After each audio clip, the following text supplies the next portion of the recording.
Necta Mazal, qui est d'Ikna Barbe, comme mentionné. Car ce n'est pas le moment de Tiferet, mais l'affaire dépend de Mazal, comme nous l'avons déjà mentionné. 9. Mais lève ton bâton. Rabbi Elazar dit que le bâton, qu'il soit appelé le bâton de Moïse ou le bâton d'Élohim, a pour but de raviver l'aspect de Goura. Rabbi Shimon précise que puisque l'eau émerge du côté de Goura, lève ton bâton a pour but d'assécher l'eau, et tends ta main a pour but de ramener l'eau et de la répandre sur les Égyptiens.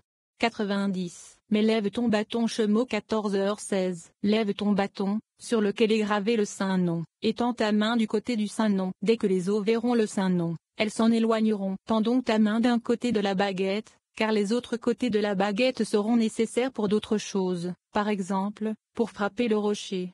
91. Rabbi Elazar a dit, je vois que tantôt ce bâton est appelé le bâton d'Élohim, tantôt il est appelé le bâton de Moïse. Rabbi Shimon a dit, dans le livre de Rabbi Amnun Saba, l'aîné, il dit qu'il s'agit d'une seule et même chose, qu'il soit dit le tige du saint, béni soit-il, ou le tige de Moïse. Le but de cette baguette est de raviver l'aspect de Goura. Par conséquent, la verse dit, étends ta main, ce qui signifie la main gauche, qui est du côté de Goura. 92. Rabbi Shimon a dit, malheur à ceux qui ne voient pas et ne regardent pas la Torah. La Torah les interpelle quotidiennement mais ils n'y prêtent pas attention. Venez et regardez, l'eau monte dans le monde et l'eau émerge du côté de Goura. Mais maintenant le Saint, béni soit-il, a voulu assécher l'eau. Ainsi, pourquoi le Verbe dit, étends ta main, qui est la main gauche, à savoir Goura? 93. Il répond, plutôt, lève ta verge, c'est assécher l'eau, et étends ta main, c'est retourner l'eau. Activer le côté de Goura et retourner l'eau sur l'Égypte. Par conséquent, il y a deux choses ici,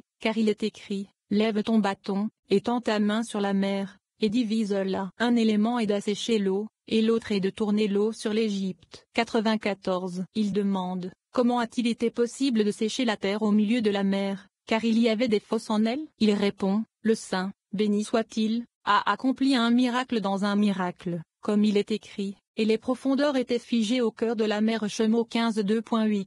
Il marchait sur la terre sèche au sein de la mer. C'est ce qui est écrit. Et les enfants d'Israël entrèrent au milieu de la mer sur la terre ferme. Shemo 14h22-10.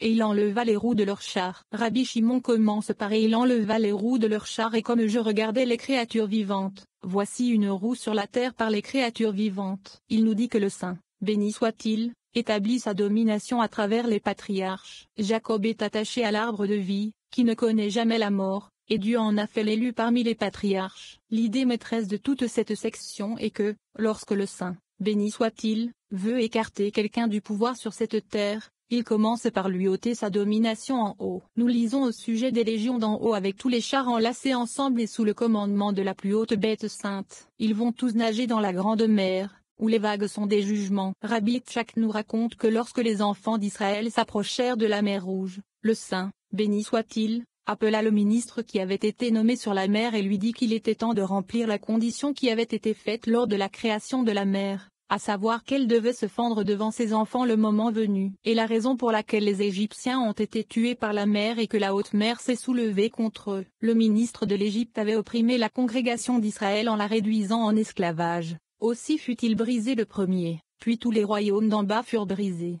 95. Il enleva les roues de leurs chars. Shemo 14h25. Rabbi Shimon a ouvert la discussion avec le verset, et comme je regardais les créatures vivantes, voici une roue sur la terre par les créatures vivantes. Yeshezekel 2.15. Ce passage a été expliqué, et nous l'avons étudié. Mais voici que le Saint, béni soit-il, manifeste sa domination de toutes les manières, et sa domination ne s'éteindra pas jamais. 96. Et il établit sa domination à travers les patriarches. Il a pris Abraham et a maintenu le monde à travers lui, comme il est écrit, voici les générations des cieux et de la terre lorsqu'ils furent créés, et Bibaram, Bereshit 2.4. Et ils l'ont expliqué. Ne le lisez pas comme Bibaram mais plutôt Bibraham en Abraham, car le ciel et la terre avaient été maintenus par lui. Il prit Isaac et planta le monde par lui pour qu'il existe toujours. C'est ce qui est écrit. Et j'établirai mon alliance avec Isaac. Bereshit 17h21. Il a pris Jacob et l'a placé devant lui. Il s'est réjoui de lui et s'est glorifié avec lui. C'est ce qui est écrit. Israël, en qui je serai glorifié. Yeshaïa 49:2.3. 97. Venez et regardez, Jacob est attaché à l'arbre de vie, qui ne connaît jamais la mort, car tous les vivants sont établis et perfectionnés dans cet arbre qui donne la vie à tous ceux qui s'y accrochent. Par conséquent, Jacob n'est pas mort. Et quand est-il mort? Il est mort au moment où il a été écrit. Il ramassa ses pieds dans le lit Béréchite 49 2.33. Le lit est comme vous le dites, c'est sa litière, celle de Salomon Shor Hachorim de 2.7, qui est Malkout. À propos de ce lit, il est écrit, ses pieds descendent vers la mort Michelet 5 2.5. Par conséquent, il est écrit, il ramassa ses pieds dans le lit, et ensuite, il expira et fut recueilli auprès de son peuple. Mais tant qu'il s'accrochait à l'arbre de vie, qui est Zahir Ampin, il ne mourrait pas, car la mort n'est que de l'aspect de Malkout, comme expliqué. Alors le saint, béni soit-il, fils de Jacob l'élu parmi les patriarches, c'est ce qui est écrit. Jacob que j'ai choisi Yeshaïa 41 2.8, 98. Venez et regardez, voyez toutes les légions d'en haut qui sont tirées des 4 compagnies du Shechina, qui sont les roues. Tous les chariots sont entrelacés les uns avec les autres, niveau avec niveau. Le haut et le bas évoluent, l'un à partir de l'autre, et se combinent, l'un avec l'autre. Et il y a au-dessus d'eux un être vivant saint, qui est la Nukva. Car il y a 4 êtres vivants, comme il a été dit, et le Nukva est le 4e. Toutes les armées de la multitude et les légions voyagent sous son commandement. Ils voyagent et campent selon ses instructions, car tous les chariots et les créatures vivantes et les roues ne possèdent que ce qu'ils reçoivent de cette créature vivante sainte. 99. C'est la créature vivante à laquelle s'accrochent toutes les autres créatures vivantes. Et à partir d'elle, beaucoup d'autres créatures vivantes ont évolué sur des créatures vivantes, c'est-à-dire que beaucoup de créatures vivantes ont évolué les unes à partir des autres, et des niveaux combinés avec des niveaux. Tous ceux d'en haut et d'en bas vont nager dans la mer, qui est la Nukva, car ceux de NO sont inclus N et L, ils lui donnent de l'influence. Et ceux de N bas sont inclus NL et reçoivent d'elle. C'est ce qui est écrit. Il en est de même de cette grande et large mer, où les reptiles sont innombrables. Teilim 104 2.25. 100. Quand la mer soulève ses vagues, qui sont des jugements, tous les navires montent et descendent, c'est-à-dire qu'ils montent aux cieux et s'abaissent dans les profondeurs. La mer est orageuse et un vent violent souffle puissamment sur elle. Et les poissons de la mer sont dispersés de tous côtés, ceux-ci à l'est et ceux-ci à l'ouest, ceux-ci au nord et ceux-ci au sud. Ces poissons de la mer voient un signe sur tous les peuples du monde à cause de leurs péchés, et ils les prennent et les avalent dans des cavernes creusées dans le sol. 101. Aucun des navires ne bouge de sa place, ne monte ni ne descend, sauf quand arrive le seul chef de la mer qui sait régler et apaiser le vent tempétueux de la mer. Dès qu'il se lève au-dessus de la mer, celle-ci se repose de sa rage et devient placide. Alors tous les navires poursuivent leur route droite et ne tournent ni à droite ni à gauche. C'est ce qui est écrit. Voilà les navires, voici le Léviathan, que tu as fait jouer là. Ibidem 26. Ceci est exact. C'est le secret du Hésod Zahir Ampin qui est appelé ceci masque. C'est le secret de la colonne centrale. Tous les poissons de la mer se rassemblent à leur place et tous les animaux se réjouissent avec eux, et les animaux du champ céleste se réjouissent. C'est ce qui est écrit, où toutes les bêtes sauvages s'amusent. Io 40, 20, 102. Venez et regardez, comme il est en haut, dans Z, Gura, et Tiferet de Zer Ampin, ainsi il est en bas, dans Netza, Od, et Zod Zahir Ampin. Et ce qui est en bas est aussi dans la mer inférieure, qui est Malkout. Autre version, comme c'est en haut, dans Z, Gura, et Tiferet de Zahir Ampin, ainsi c'est dans la mer supérieure, qui est Bina, et comme c'est en haut, ainsi c'est en bas, dans Netza, Od, et Zod Zahir Ampin. Tout ce qui est en bas se trouve dans la mer inférieure, qui est Malkout. 103. J'ai déjà commenté aux amis le corps de cette mer suprême, qui est Bina. Sa longueur et sa largeur, sa tête, ses bras et son corps sont tous comme il faut, et chacun est appelé par son nom. De même, en bas, dans la mer inférieure, qui est Malkout, il y a aussi la tête de la mer, les bras de la mer et le corps de la mer. 104. Il est écrit, Zevulun habitera au bord des mers. Béréchite 49 2.13. Il demande, mais il n'y avait qu'une seule mer dans son patrimoine, pourquoi est-il dit au bord des mers? Il répond, mais que signifie au bord des mers? Car les camarades l'ont certainement expliqué en fonction du secret surnaturel. Et sa frontière sera Tsidon et Bidem, c'est comme il est écrit, qui est sorti des reins, aussi de la cuisse, de Jacob Shemo 2.5, car Zevulun était la cuisse droite du corps, qui est Netza. C'est pourquoi le verset de la Torah dit, et société anonyme frontière, aussi,